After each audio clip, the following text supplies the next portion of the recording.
Selamat pagi semuanya. Semoga semuanya pada hari ini dalam keadaan sehat.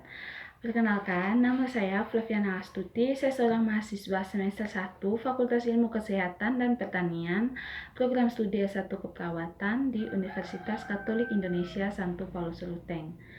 Pada hari ini dan di video kali ini saya ingin membahas tentang konsep pembelajaran dan pendekatan pembelajaran. Ini merupakan salah satu tugas dari mata kuliah SPPT dengan dosen pengampu mata kuliah ini adalah Bapak Yohanes Zakri, Magister Kesehatan. Langsung saja saya akan memberikan penjelasan mengenai konsep pembelajaran dan pendekatan pembelajaran.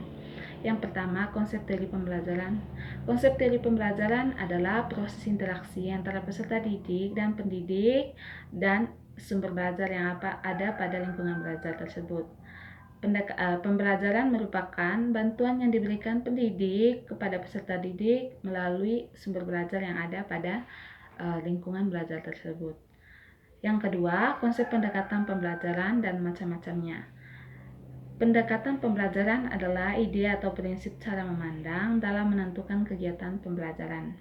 Macam-macam dari pendekatan pembelajaran ini adalah yang pertama, pendekatan kontekstual merupakan pendekatan pembelajaran dengan inisiatif guru untuk bisa menyesuaikan sebuah kegiatan belajar agar sesuai dengan keseharian di lingkungan siswa atau peserta didiknya.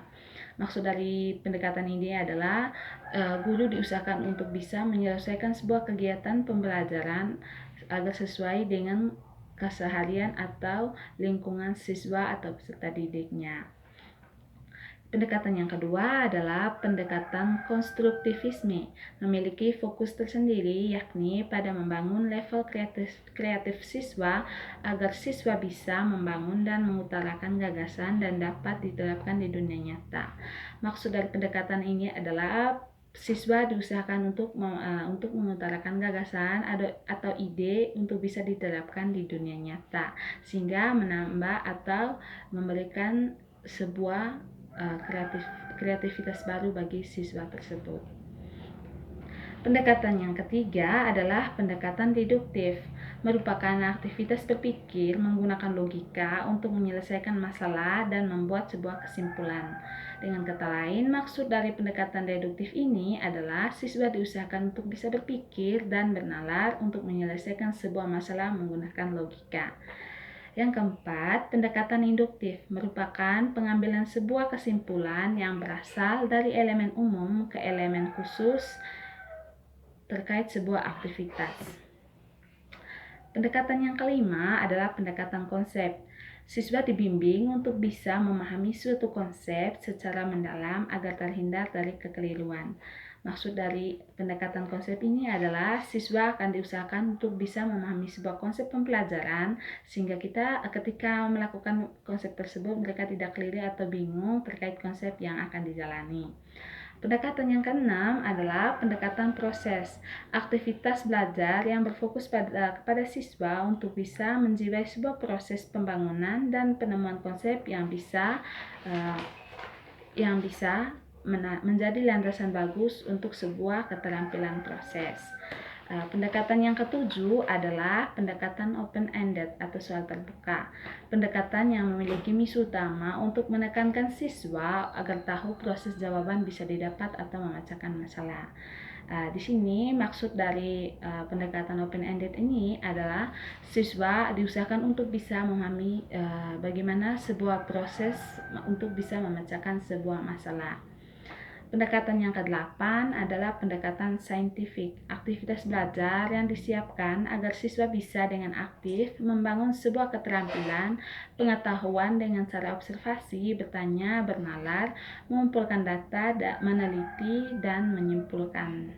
Maksud dari pendekatan saintifik ini adalah siswa akan disiapkan untuk bisa dengan aktif membangun sebuah ide atau kreativitas untuk bisa menambah wawasannya dengan cara berpikir atau melalui observasi atau pengamatan.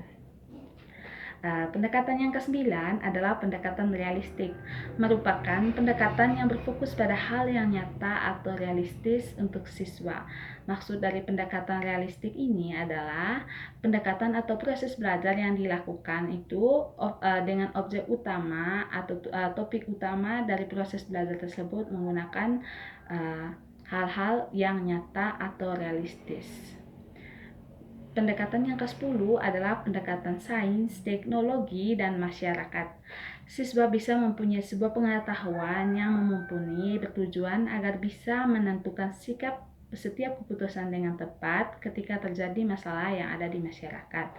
Maksud dari pendekatan sains, teknologi, dan masyarakat ini adalah siswa akan diberikan sebuah pengetahuan atau pengetahuan-pengetahuan agar bisa menyelesaikan masalah-masalah yang ada di dalam lingkungan masyarakat dengan tepat. Oke. Yang ketiga, salah satu teori belajar. Teori belajar yang saya ketahui adalah teori belajar sosial yang menjelaskan bahwa manusia belajar dari apa yang mereka lihat, dengan kata lain belajar dari apa yang mereka amati. Maksud dari teori belajar sosial ini adalah seseorang bisa memahami sesuatu lewat apa yang dia amati pada kehidupan sehari-hari. Yang keempat, konsep teori behavioristik dan penerapannya. Konsep teori behavioristik memiliki arti tingkah laku, dengan kata lain manusia belajar dari kejadian-kejadian yang ada di lingkungannya yang akan memberikan pengalaman belajar. Maksud dari konsep teori behavioristik adalah seseorang bisa belajar dari hal-hal yang terjadi pada dirinya atau hal-hal yang terjadi pada lingkungan di sekitarnya. Penerapannya adalah yang pertama, menentukan tujuan belajar, yang kedua, mengamati lingkungan di sekitar siswa dan mengidentifikasi pengetahuan awal siswa. Yang ketiga, menentukan materi belajar. Yang keempat, menguraikan materi menjadi beberapa bagian. Yang kelima, menyajikan pembelajaran. Yang keenam, memberikan stimulus kepada peserta didik. Yang ketujuh, mengamati dan mengkaji respon yang diberikan siswa. Yang kedelapan, memberikan penguatan. Yang kesembilan, memberikan stimulus ulang. Yang kesepuluh, mengamati dan mengkaji respon dari siswa. Yang ke-11, mengevaluasi hasil belajar. Yang kelima, konsep teori kognitif dan penerapannya. Teori kognitif merupakan teori yang mementingkan proses belajar daripada hasil belajar. Teori ini merupakan perubahan persepsi dan pemahaman yang tidak selalu berbentuk tingkah laku yang dapat diamati dan diukur. Maksud dari teori ini adalah, atau tujuan dari teori ini adalah, teori ini lebih mementingkan bagaimana sebuah masalah bisa diselesaikan atau bagaimana proses dari masalah tersebut agar bisa selesai. Dan teori kognitif ini lebih mementingkan proses penyelesaian sebuah masalah daripada hasil sehingga masalah tersebut terselesaikan. Penerapannya, yang pertama, belajar tidak harus berpusat pada guru, tetapi peserta didik harus lebih aktif. Yang kedua, bahan pembelajaran dan metode pembelajaran harus menjadi perhatian utama. Yang ketiga, dalam proses pembelajaran, guru harus memperhatikan tahapan perkembangan kognitif siswa. Yang keempat, belajar harus berpusat pada siswa karena siswa menilai dan melihat sesuatu berdasarkan dirinya sendiri. Yang keenam, pendekatan pembelajaran yang cocok. Pendekatan pembelajaran yang cocok dengan saya adalah pendekatan open-ended atau soal terbuka yang berfokus pada bagaimana siswa mengetahui proses untuk menyelesaikan sebuah masalah. Alasannya, karena saya orang yang tidak bisa memahami sebuah masalah atau bisa menyelesaikan sebuah masalah tanpa tahu bagaimana proses masalah tersebut selesaikan. Contohnya, misalnya ada sebuah masalah yang sudah diselesaikan secara bersama atau diselesaikan secara kelompok, dan tetapi saya tidak mengetahui bagaimana proses masalah tersebut sehingga masalah tersebut terselesaikan. Dan ketika diberikan permasalahan atau masalah yang akan saya pecahkan dan masalah tersebut sama persis dengan masalah yang sudah diselesaikan, otomatis saya tidak akan akan bisa menyelesaikannya karena saya tidak memahami bagaimana proses masalah sebelumnya bisa terselesaikan dengan baik. Karena saya tidak mengerti proses masalah tersebut terselesaikan, sehingga saya lebih menghargai sebuah proses daripada hasil. Oke, terima kasih. Sekian dari saya penjelasan mengenai konsep pembelajaran dan pendekatan pembelajaran.